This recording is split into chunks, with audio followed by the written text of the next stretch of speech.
Hi guys. तो आज के वीडियो में हम इस बारे में बात करेंगे कि अगर आपको कोई नई लैंग्वेज सीखनी है तो आप वो कैसे सीखेंगे। मोस्टली ये पूरा वीडियो मैं हिंदी में देने का ट्राई करूँगी, but for people who do not understand Hindi you can definitely look towards the end of the video where I will jot down the major points, the major things that you should take care, or the major steps that have to be taken when you are learning a language. So I hope that helps you. तो हम start करते हैं। Basically एक language को अगर आप कोई भी लैंग्वेज अगर आप सीख रहे हैं, वेदर वो इंग्लिश है, वो कोई फॉरेन लैंग्वेज है, कोई इंडियन लैंग्वेज है, तो उसके लिए कुछ बेसिक स्टेप्स लेने पड़ेंगे। फॉर एग्ज़ाम्पल सबसे पहले आपको ये देखना पड़ेगा कि वो जो लैंग्वेज है उसका स्क्रिप्ट क्या है। For example Hindi Devanagari script में होती है, वो काफ़ी सिमिलर है संस्कृत से। इंग्लिश की स्क्रिप्ट काफ़ी सिमिलर है फॉर एग्ज़ाम्पल जर्मन से। तो अगर आपको स्क्रिप्ट सेम है, अगर आपको वो अल्फ़ाबेट समझ में आते हैं तो आपका फर्स्ट स्टेप ऑलमोस्ट हो जाता है। बट अगर जैसे अल्फ़ाबेट्स अलग है, वो स्क्रिप्ट अलग है, फॉर एग्ज़ाम्पल जापानीज़, तो उसके अंदर आपको वो अल्फ़ाबेट्स अंडरस्टैंड करने पड़ेंगे। तो वो कोई भी बुक लीजिए या ऑनलाइन सारे अल्फ़ाबेट्स अवेलेबल हैं, उनका प्रोनाउंसिएशन क्या है और उसको किस तरह से लिखा जाता है, आपको ये समझना पड़ेगा। एक बार ये चीज़ हो जाती है, उसके बाद में आपको उस लैंग्वेज के कुछ बेसिक्स देखने पड़ेंगे। अब वो बेसिक्स क्या हो सकते हैं? वो हो सकते हैं कि आपका ये मेल फीमेल में आता है, जेंडर क्या है, आपका सिंगुलर प्लूरल में क्या क्या चेंज होता है, उसका वर्ब चेंज हो जाता है, या मतलब ये थोड़े बेसिक्स हैं जो कि आपको मोस्टली कई बार ऑनलाइन रूल्स होते हैं इसके बारे में। नहीं तो मैंने 2 ऐप्स देखी है लैंग्वेज लर्निंग की, आप लोग सब वो प्ले स्टोर पे देख सकते हैं, मेमोराइज एंड डुओलिंगो। ये ऐप से तो मैं अभी करंटली जर्मन सीख रही हूँ, तो इस ऐप से मुझे मोस्टली समझ में आ जाता है बेसिक वर्ड्स, उसमें वर्ब चेंजेस और जेंडर चेंजेस और काउंट चेंजेस, ये सब कुछ। तो ये एक बार बेसिक समझ में आ जाए, उसके बाद में आपको ये अंडरस्टैंड करना है कि आपको वो लैंग्वेज थोड़ी थोड़ी प्रैक्टिस करनी शुरू करनी है। जब आप ये बेसिक्स भी सीख रहे हैं, फॉर एग्जांपल अगर आपने पानी का वर्ड सीखा एक नई लैंग्वेज में, तो आप जब भी पानी लें तो आप कोशिश करें आप उस वाले वर्ड को याद करें और उसका प्रोनाउंसिएशन कैसा है वैसा बोलें। उससे क्या होगा, आपको थोड़ा थोड़ा बेसिक डेली के अंदर आपको कुछ कुछ वर्ड समझ में आ जाएंगे, और बार बार बोलोगे तो आपका प्रोनाउंसिएशन भी बेटर होगा, आप उसको जाके चेक भी करोगे और आपके दिमाग में भी वो चीज़ ज़्यादा रहेगी। तो ये चीज़ें कर सकते हैं। इसके साथ में नेक्स्ट स्टेप वुड भी कि आप ऐसे लोग ढूंढें आपके साथ में जो वो लैंग्वेज सीख रहे हैं। बहुत ही अच्छा होगा अगर आपके आसपास ही हैं, आप ऑलमोस्ट एवरीडे बात करते हैं, तो आप थोड़े थोड़े वर्ड्स, थोड़े थोड़े सेंटेंसेस उस नई लैंग्वेज में बोलना शुरू कर सकते हैं। और बेटर ये भी होगा कि जैसे मान लीजिए मैं जर्मनी गई थी, तो मेरे को जर्मन बहुत थोड़ी सी आती थी, बट जब कोई मुझसे बात करता था तो मुझे 3, 4, 5 वर्ड समझ में आते थे और मैं उनसे नॉर्मली हेलो, बाय, ये सब चीज़ें बोल पा रही थी। तो दैट इज़ गुड, क्योंकि वहाँ पे आपको ऐसे लोग मिलेंगे जो वो लैंग्वेज बोलते हैं। तो अगर आपके पास ऐसा एक्सेस है तो वो तो बहुत ही अच्छी बात है।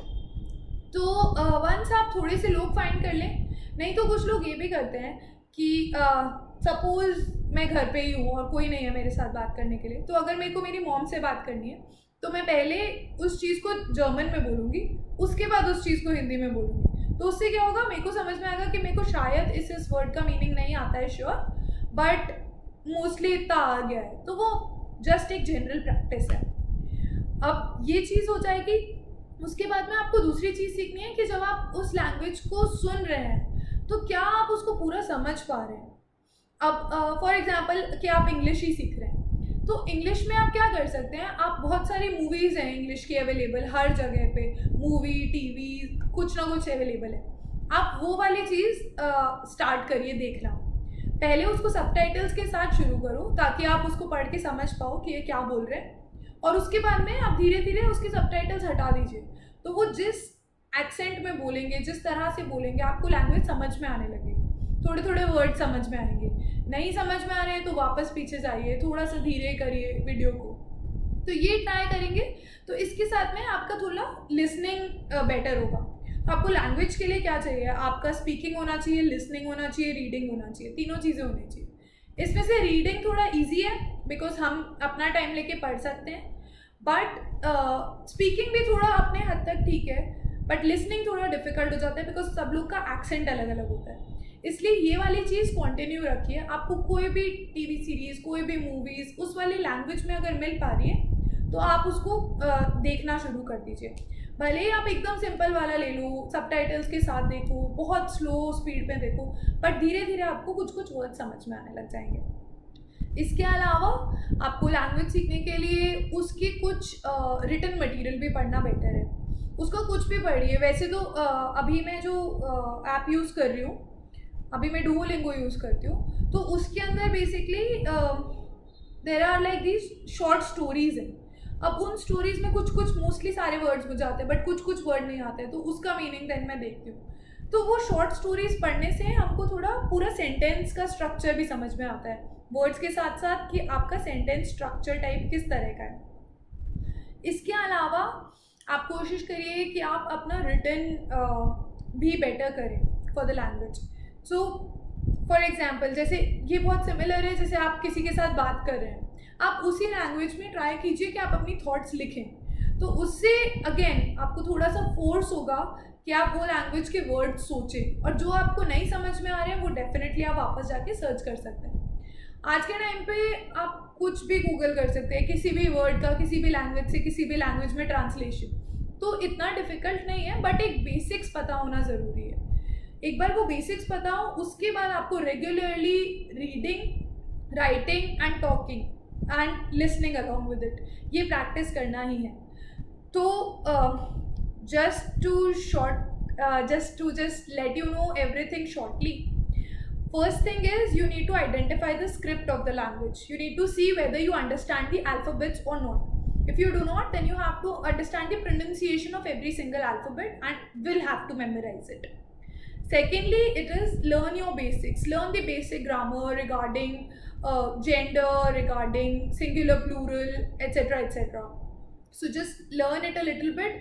Maybe it is from some grammar book, maybe it is from some online blog or an app or anything. Just try to do that.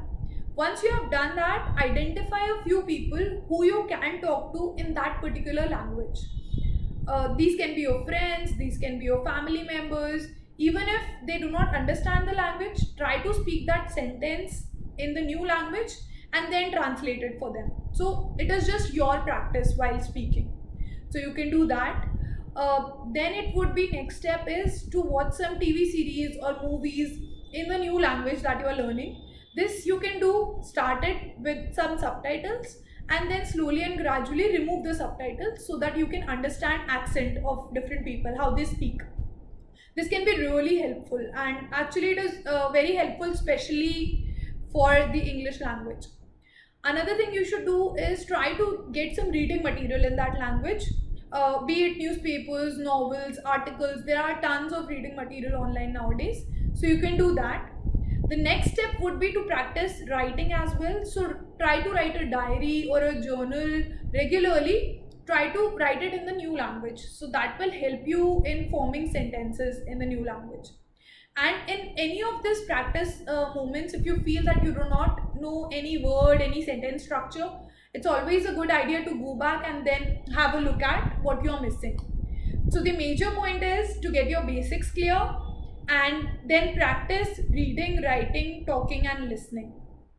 So that will help you, get expertise over a language. So I hope that this video has helped you. अगर आप चाहते हैं मैं किसी भी new video, any new content that you want me to make, just let me know in comments below and I will try to create that. And yeah, that is it. Okay, good luck. Bye bye.